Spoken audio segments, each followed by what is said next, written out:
How many Social Security numbers were issued? We started at the top of the system, mapping the whole system of Social Security to understand where all the fraud was, with a big list of stuff they're working on. You've heard some of that already, but this is what jumped out at us. When we saw these numbers, we were like, what is this?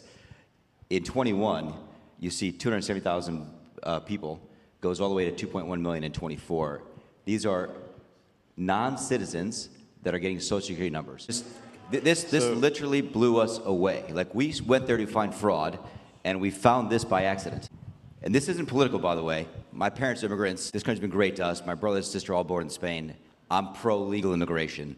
This is not political. This is not political. This is about America and the future of America. I have been from D.C. to Social Security offices to the border to track this down, and very good people have helped us along the way. I want to thank them.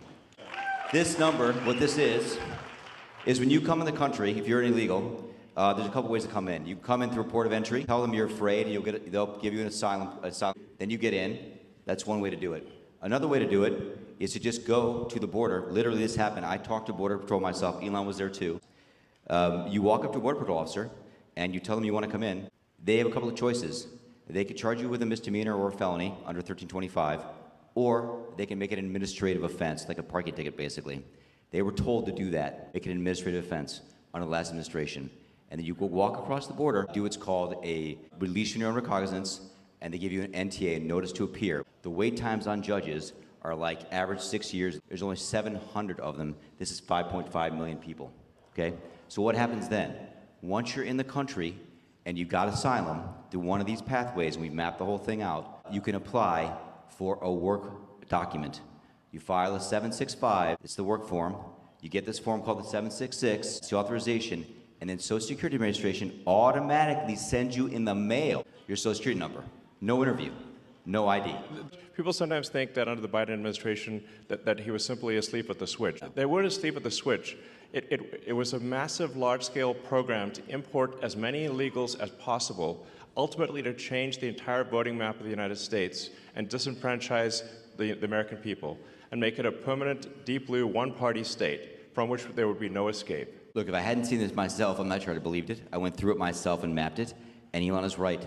This is true. The defaults in the system from Social Security to all of the benefit programs have been set to max inclusion, max pay for these people, and minimum collection. We found 1.3 million of them already on Medicaid. Every benefit program we went through, a particular group of people, this 5.5 million people in those benefit programs, and then what was really, really disturbing us was why.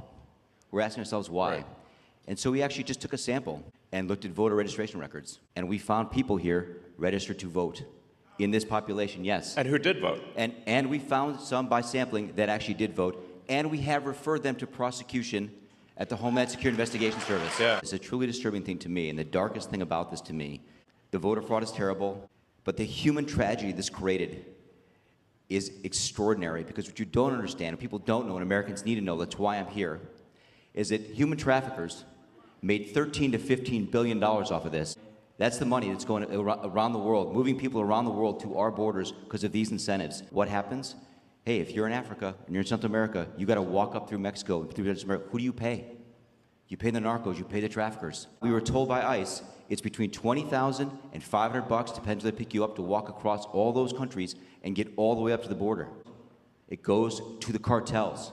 It goes to human traffickers. There are 30,000 children that have not appeared on the notice to appear already. ICE knows this.